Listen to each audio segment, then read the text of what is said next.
belakang lagi ada di martabak Holland. Nah, boleh tuh. Enak kan? Enak dong. Jamin. Dijamin. Langsung aja deh ya. Yuk.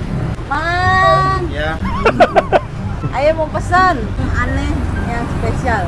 Mimi di sini juga banyak banget nih yang spesial ada. Pokoknya yang di sini ada apa taro ya? Ada taro, ya ada pandan. Kita cobain yang raw aja ya. Ya, apa sih namanya deh? Tadi apa namanya? Martabak piscet. Piscet. Piscet. Piset. Apa itu? Apa? Bisa nggak gencet. Toppingannya pada ngejubol tau nggak? Itu yang paling berbeda dari yang lain. Ini dia nih, datang nih. Ini martabak piscet.